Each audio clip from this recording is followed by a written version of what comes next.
ගොඩක් ආදරෙන් ඔයාලා හැමෝම අපේ channel එකට පිළිගන්නවා. වෙනද වගේම අදත් කියලා දෙන්නේ ගොඩක් රසවත් රෙසිපි එකක්. වටලප්පමක් හදාගන්න හැටි තමයි අද කියලා දෙන්නේ. ඉතින් ඔයා channel එකට අලුත් කෙනෙක් නම් subscribe කරලා එකතු වෙන්න.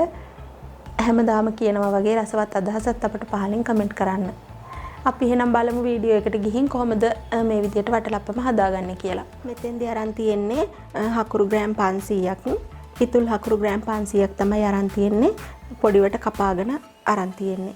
ඊට පස්සේ අරන් තියෙනවා පොල් කිරි, උකු පොල් කිරි, මේ පොල් ගෙඩි දෙකක මිටි කිරි. ඊට පස්සේ බිත්තර 8ක් අරන් තියෙනවා. කහමඳ සුදුමඳ දෙකම එකට දාගෙන තියෙන්නේ. ඊට පස්සේ මේක සුවඳ කුඩු එක හදාගන්න කරාමු නැටි, කරඳ මුංගු, කුරුඳු පුතු කෑල්ලක්, සාදික්ක කෑල්ලක් කියන ටික ඔක්කොම අරගෙන පොඩ්ඩක් යන්තම් රත් කරලා ওই විදිහට කොටාගෙන තියෙනවා. ඊට අමතරව ඕන සීනි, මේක පොඩ්ඩක් කැරමල් කරගන්න ඕන. ඒකට සීනි ග්‍රෑම් 50ක් වෙනම අරන් තියෙනවා. කජු ග්‍රෑම් 50කුත් අරන් තියෙනවා. වැනිලා තේ හැන්දකුත් ඕන. ඒත් එක්කම වතුර මේස හැන්දි දෙකක් විතරත් අපට ඕන වෙනවා. ওই ටික තමයි ඕන වෙන්නේ. මම මේ විදිහට භාජනයක් ලිපේ තියලා තියෙන්නේ. ඒකට හකුරු ටික එකතු කරලා වතුර මේස හැන්දි දෙකක් විතර එකතු කරනවා.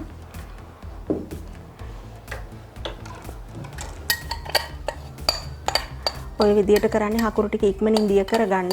ඔයාලට පුළුවනි හකුරු ටික පොල් කිරි එකට දාලා දිය කරගන්නත් පුළුවනි.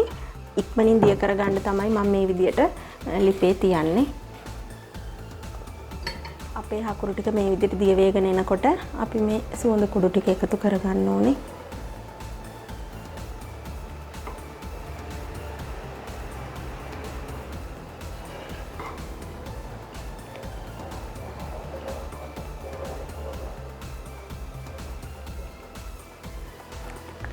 හකුරු ටික හොඳට දිය වුණාට පස්සේ අපි ලිප ඕෆ් කරගෙන මේ පැණි ටික හොඳට නිවෙනකන් තියාගමු. අපි ඒක නිවෙන අතරතුරේ මේ බිත්තර ටික කලවම් කරගමු. මෙතනදී වැල්ලා තේ හැන්දක් විතර එකතු කරගන්නවා.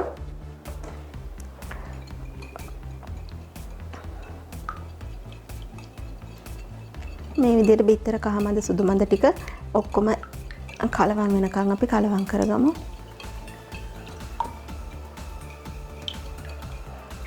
මේ විදිහට බිත්තර ටික කලවම් කරගත්තට පස්සේ පොල් කිරි ටිකත් එකතු කරගමු.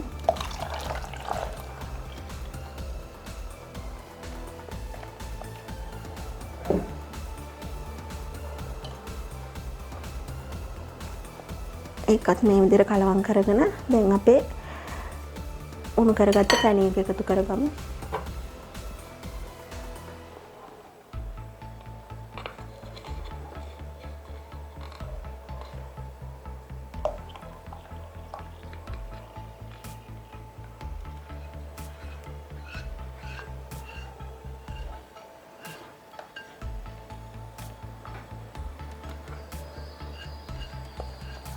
පැණි එක නිවිල තමයි මේ වෙලාවේ තියෙන්න ඕනේ.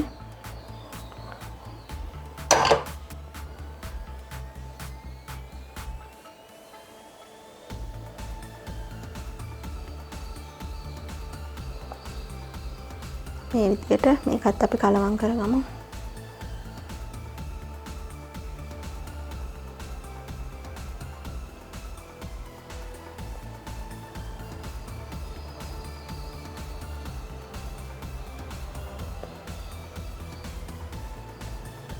මේ විදිහට මම හකුරු මිශ්‍රණය පොල් කිරි බිත්තර කියන ටික හොඳට කලවම් කරගෙන තියෙන්නේ.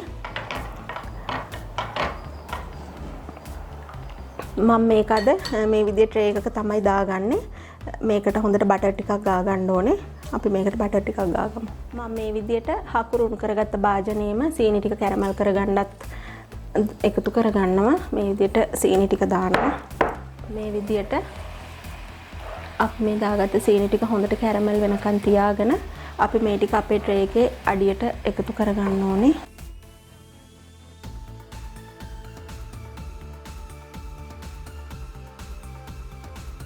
ට්‍රේ එකට මම බටර් ගාගෙන තමයි තියෙන්නේ. ඔන්න මේ වෙලාවේදී මම ලිප ඕෆ් කරගන්නවා.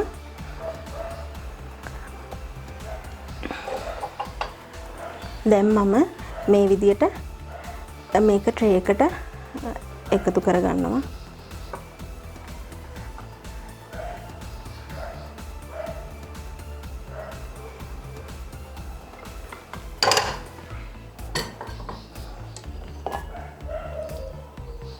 ඊට පස්සේ මම මේ අපේ හදාගත්ත මිශ්‍රණය මේ විදියට පෙරා ගන්නවා.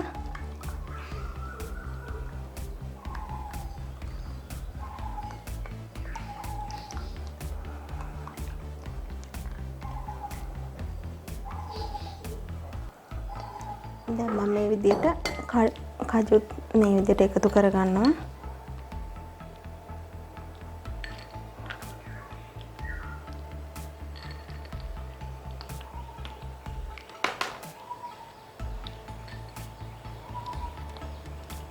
ඊට පස්සේ මම මේක මේ විදියට ෆොයිල් එකකින් පද කරගන්නවා.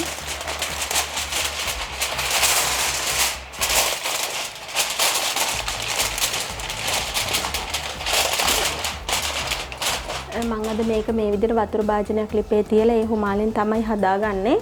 කලින් මේ විදිහට වතුර පුරවලා භාජනයක තියලා මේ විදිහේ ස්ටෑන්ඩ් එකක් තියලා තියෙන්නේ. මම මේ වෙලාවේදී මේ කවර් කරගත්ත අපේ වටලප්පම් ට්‍රේ එක තියා ගන්නවා. ගින්දර හුඟක්ම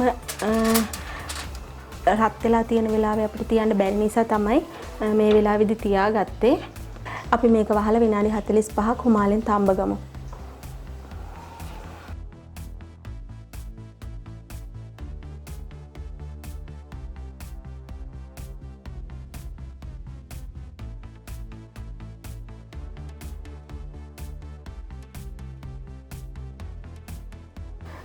දැන් මම මේක ලිපේ තියාගෙන මේ පැයකින් විතර පස්සේ තමයි බලන්නේ.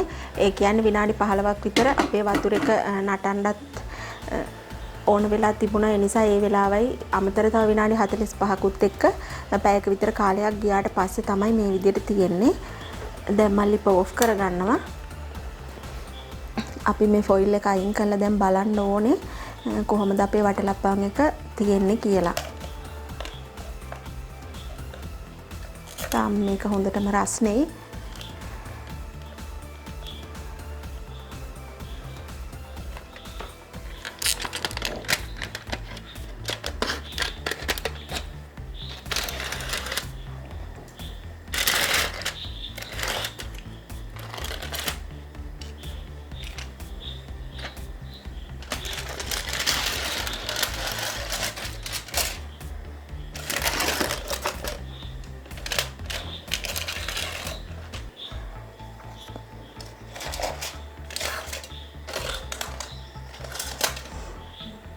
මේ විදිහට තමයි අපේ වටලප්පම තියෙන්නේ.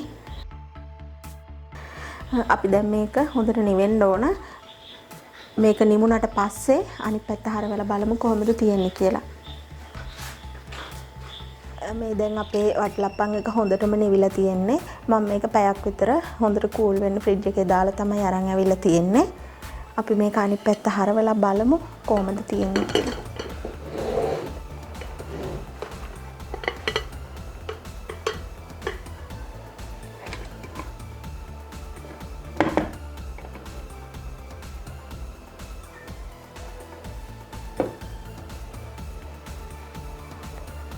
ඔන්න ඉතින් මේ විදිහට හරිම ලස්සනට තියෙනවා.